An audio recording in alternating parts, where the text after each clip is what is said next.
एक व्यक्ति का यहाँ पे मौत नहीं हुआ, उसके साथ साथ 4 व्यक्ति का मौत हो गया। आप इस चीज को समझ सकते हैं। एक तो उनकी वाइफ है, 4 नहीं 6, सॉरी 6, उनके 6 व्यक्ति के, उनके साथ 6 व्यक्ति की मौत हो गई। आप इस चीज को समझ सकते हैं।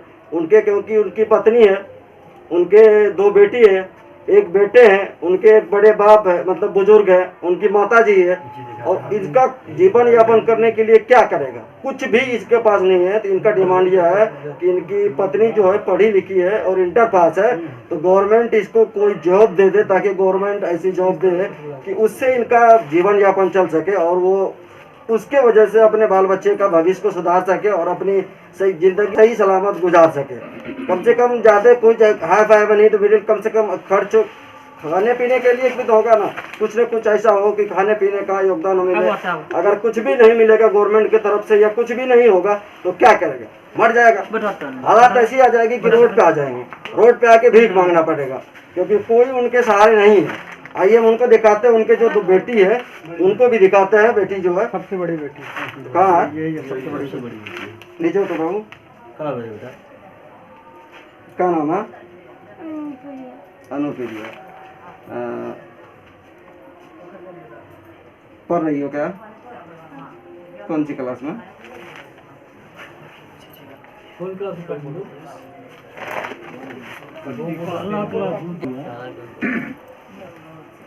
चलिए ठीक है, कोई बात नहीं है। बच्चे बहुत ज़्यादा और समझ सकते हैं। अनुप्रिया नाम बताइए। बड़ी सबसे बड़ी है, इससे छोटी एक और है, वो सोई हुई है। आप देख लीजिए, आप सामने आइए, सामने आए बाबू, देख लीजिए। इसकी आयु की उम्र कितनी होगी? 7 साल। देख लीजिए, 7 साल का महज एक ये बेटी है और बड़ी सबसे बड़ी, इनसे छोटी एक और बेटी है और एक बेटा है। आप सोच सकते हैं इनके परिवार के ऊपर क्या असर पड़ेगा, क्या असर पड़ेगा कि पड़ रहा। और आज इनकी घर के नौबत, घर के अंदर इतना शोक है, इतना मातम छाया हुआ है कि जो यहाँ के इनके घर के नहीं, पूरे गांव समाज के सभी लोग इतना इस चीज़ के लिए परेशान है, इतना दुख है कि कोई भी व्यक्ति ऐसा नहीं है यहाँ कि जिनके आँख से आंसू न जाता हो। हम आने के बाद हमें जब जानकारी मिली, हम पहुँचे तो इस गांव के सारे आदमी का कहना और सारे के आँख से आंसू जा रहे थे कि एक व्यक्ति ऐसा जो कि अपने काम के लिए, मतलब एक सिंगल व्यक्ति कमाने वाले थे और उनकी अचानक मृत्यु हो जाती है। और इनका ये कहना है कि कम से कम थोड़ा सा उसका रिक्वेस्ट किया जाए और इसके एवज में कोई भी ना तो पुलिस प्रशासन ना ही गाड़ी, कोई भी नहीं आया। बताइए, आज पोस्टमार्टम होने के बाद कल की घटना है ये, और अभी तक नहीं आया। ना तो पुलिस आए इनसे बात करने के लिए मौके यहाँ घर पहुँच के कि क्या स्थिति है, कैसी है, नहीं है, क्या हुआ, और ना ही ट्रक मालिक अभी तक यहाँ परिजन से मिलने नहीं आए कि उनकी क्या स्थिति है या उनको क्या भरोसा दे सकते हैं कि आपका काम कुछ किया जाएगा, आपके लिए कुछ सहयोग किया जाएगा। ऐसी कोई बात नहीं, और कोई भी प्रशासन नहीं आया अभी तक। इनका यह और कहना है। और दूसरी बेटी आई है क्या? आइए इधर आना बाबू।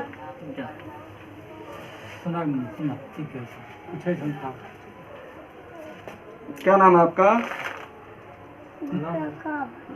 दीपिका भारती। हाँ। पढ़ रही हो क्या? हाँ। कौन सी क्लास में?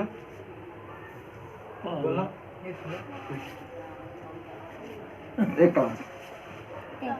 ठीक है। ये बच्ची है, आप देख रहे हैं, पढ़ रही है। बच्चा बिल्कुल आप मासूम सा बच्चा, एक छोटी बच्ची है और एक क्लास में पढ़ रही है। अब बताइए इनके ऊपर क्या गुजर रहा होगा बच्चे को?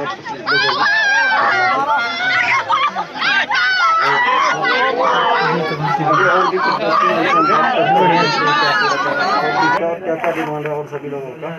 देखिए सर, डिमांड कुछ नहीं है। हम तो यही कहेंगे कि नजर के सामने आप देखें, 3 गो बच्ची है, 1 गो बेटा है, 2 गो बेटी है। कितना छोटा है, कौन उसका भरण पोषण करेगा? सही बात। इसके अलावा एक माँ है, एक पिता है, दोनों बीमार रहते हैं, दोनों का इलाज चलता है।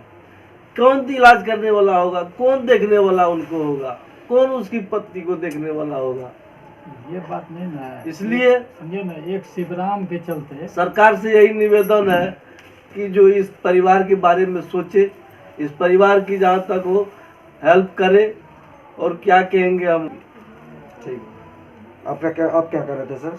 एक पहले अपना नाम बताइए। धनंजय यादव जी।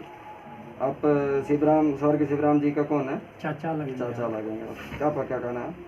हम ये बात कहते थे, एक शिवराम से एक परिवार का हत्या नहीं हुआ, शिवराम का हत्या नहीं हुआ, उसके साथ में 10 गो लड़का भी काम कर रहा था, उसका भी चूल्हा बन गया। नहीं वो दूसरा बात मजदूरी मिस्त्री में ठीक है, वो समझ गए, मतलब आपकी बात वो कोई बात नहीं। जैसे इनका ये कहना है कि वो काम करते थे, यानी 2-4 लोगों को लेकर के एक साथ में, तो इनके सपोर्ट से वो भी काम करते थे, 2 पैसा वो भी कमाते थे, तो इनके सपोर्ट की वजह से तब आज इनकी ये हो गई, तब समझ लीजिए उनका भी रोजी रोटी बंद हो गया, उनकी भी काम बंद हो गई इसके वजह से कुछ दिन के लिए। आप समझ सकते हैं, अब वो बाद में हो तो दूसरी बात है, लेकिन इनका भी कहना बिल्कुल सही है कि उनके साथ एक नहीं 10 व्यक्ति जुड़े हुए थे, जो कि काफ़ी उनका रोजी रोटी उसके साथ ही चल रहा था, उनसे काम कर रहे थे, और उनका भी चूल्हा बंद हो गया, जिसे आप समझ सकते हैं।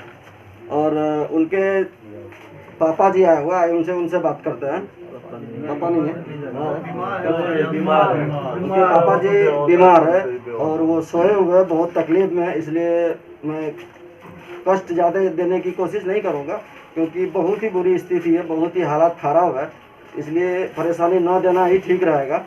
और बाकी आगे क्या कहें कि मेरा बस गुजारिश यह है कि इस परिवार के बारे में सोचा जाए, सरकार इसके बारे में कुछ सोचे, और मेरा खास करके दरख्वास्त यह है कि इनकी परिवार को एक नौकरी देने का हर हाल में